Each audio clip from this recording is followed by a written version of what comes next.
반지름 결정 요인이라고 되어져 있습니다. 무지막지하게 많이 중요한데 이거를 간과해서는 절대 아니 되오시고요. 이것은 다양한 파트에서 다양한 영역에서 굉장히 알게 모르게 문제 보기 속에서 아니면 여러 가지에서 파고들어서 나오기 때문에 해석이 잘 안 될 때는 바로 원자 반지름 결정 요인으로 접근하게 되면은 생각보다 문제를 좀 더 쉽게 다가갈 수 있습니다. 자, 원자 반지름의 결정 요인이라는 말의 의미는 원자 반지름이 크다, 그러니까 원자가 크다 작다는 얘기를 하고 있는 거야. 그런데 아까 방금 전에 우리 무엇을 했었냐면 금속, 비금속이라는 얘기를 했었고, 금속은 전자를 잃고 비금속은 전자를 얻어. 이유는 비활성 기체와 같아지고 싶어서. 그러면 전자를 잃어서고 전자를 얻는단 말이야. 그러면 일단 잃어버리는 원소들을 생각을 해보자. 전자를 잃어. 그럼 얘네들은 전자를 다 잃어버리네. 그러면 이 집단에 왔어. 그러면 잃어버리는 애들 중에서도 뒤따 잘 잃어버리는 애, 조금 덜 잃어버리는 애, 얘가 나오겠죠. 그렇다면 잃어버리는 걸 잘한다는 것은 원자핵과 전자 사이의 인력이 약하다, 거리가 멀다, 이런 식으로 표현할 수 있을 거야. 그 다음에 이쪽에서는 전자를 얻어서 비활성 기체가 되어질 거야. 그럼 전자를 얻는다는 것은 원자핵과 전자 사이의 거리가 가까워야 할 것이야. 그러면 이러한 모든 것들이 이렇게 저렇게 상황들을 바로 원자 반지름이라고 하는 개념을 통해서 정리를 해보면 이거 하나로 다 금속의 반응성이건 비금속의 반응성이건 다 끌고 들어올 수 있고요. 끌고 들어올 수 있다라는 말의 뜻은 화학 결합의 세기도 끌고 들어올 수 있다는 뜻이고요. 산화 반응과 환원 반응의 반응성의 세기, 산화 반응을 잘해요? 더 잘해요? 환원 반응을 잘해요? 얼마큼 더 잘해요? 라고 하는 것도 조차도 이 원자 반지름이라고 하는 것은 다 규결이 되어질 수 있다는 거지. 아까 다시 할게. 좀 전에 아까 무엇을 했냐면 금속과 비금속, 양이온, 음이온, 화학결합이라는 것을 했을 때 이들의 세기를 결정하는 건 여러 가지가 아니라 바로 원자 반지름에 의해서 결정될 수 있다는 걸 찾는 겁니다. 그렇기 때문에 반드시 중요하게 잡힐 수밖에 없다는 건데, 자, 일단 원자 반지름의 결정 요인은 순서를 먼저 기억을 해주셔야 돼요. 순서를 기억을 해줘야 되는데, 일단 우선순위라는 게 있어. 얘네들이 아니라 그리고 그 다음 얘네들이 아닙니다. 순위를 반드시 잡아주셔야 돼요. 첫 번째는 무엇이 되냐면 뭐니 해도 바로 껍질수입니다. 껍질수가 원자 반지름을 결정합니다. 그런데 당연히 생각을 해보면 껍질이 2개 있을 때하고 3개 있을 때하고 당연히 껍질수가 많으면 많을수록 반지름은 커지는 거잖아. 그거에 대해서 고민할 건 없어. 이제 두 번째로 내려온다면 두 번째에서는 일단 껍질수라고 하는 부분이 껍질수가 동일합니다. 껍질수가 동일한 상태라는 말의 뜻은 같은 말로는 같은 주기란 소리겠죠? 같은 주기라는 소리일 거야. 라고 했을 때 껍질수 갖고 대소 비교가 할 수 없기 때문에 그 다음에 나오는 게 유효핵전하라는 말을 쓰기도 하는데 핵전하량이라는 말로도 씁니다. 저 핵전하량이 그 다음 결정권을 가지고 있다라고 보시면 돼요. 핵전하량이라는 건 뭐냐면 그냥 원자 핵수라고 생각하자.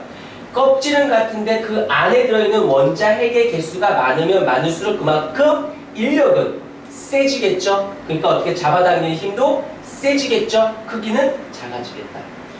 오케이. 자, 세 번째로 가도록 할게요. 세 번째로는 딱 봤는데 어떤 일이 발생했냐면 껍질수도 동일하고요. 그 다음에 핵전하량도 어떤 일이 발생하냐면 동일해요.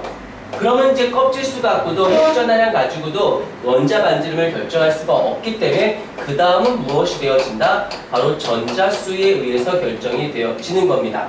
일단은 껍질수도 같고 원자 핵도 같아. 그럼 내소 비교를 어떻게 하느냐? 그때 전자수를 갖고 합니다. 어찌됐건 전자들끼리는 무슨 힘이 발생한다? 청력이 발생해요.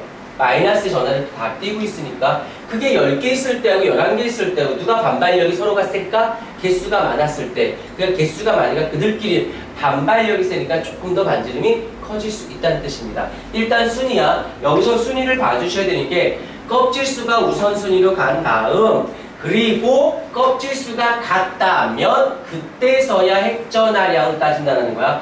무조건 핵전하량으로 다 접근하는 게 아니라 껍질수가 같다는 전제 조건 하에서. 그런데 두 번째는 껍질수도 같고 핵 전하량도 동일해 라고 했을 땐 어쩔 수 없이 전자의 수를 갖고 덤빈다는 거 잊지 않도록 하십시다. 일단 이 세 가지가 나오는데 먼저 껍질수를 가는데 하고 나머지 한 번 더 끊고 가도록 할게요. 그대로 이어가보자. 일단 첫 번째 껍질수에 대한 이야기를 해볼 거야. 껍질수. 그런데 여기서 보십시다. 껍질수가 달라져. 껍질수가 달라지는데 주기도 달라지면 계산하기가 조금 불편할 거야. 그래서 하나의 조작 변이를 두고 나머지는 통제를 시켜주기 위해서 껍질수 할 때는 어떻게 사용하냐면 같은 족이다, 같은 족에서 라고 하는 전제 조건을 깔아줍니다.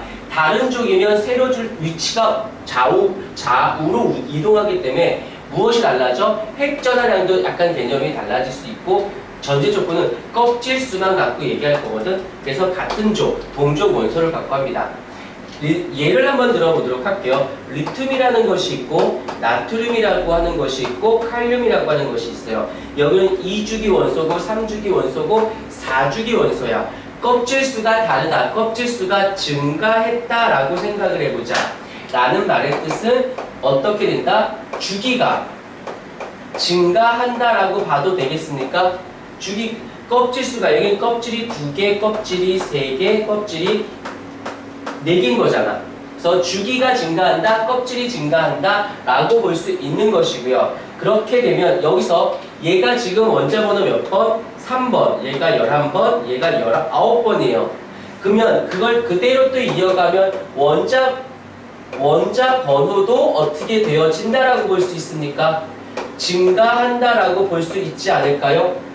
껍질수가 이런 걸 해석이라고 하는 거 밑도 끝도 없이 외우지 말고 껍질수가 증가해 아래로 내려간다고. 아래로 내려가니까 좌우로 움직이는 건 빼자는 거지. 같은 족이다라고 하자는 거지.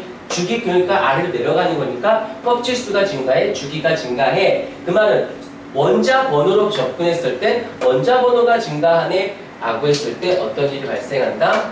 원자 반지름은 증가합니다 라고 해석할 수 있겠죠. 그래서 교재를 보시게 되면 여기서 교재를 보시게 되면 같은 족 밑줄 원자 번호가 증가할수록 밑줄 껍질수가 증가 또 밑줄 원자 반지름이 커진다. 바로 이 얘기를 하는 겁니다. 그래서 잘 한 번 더 끊고 들어가도록 할게요.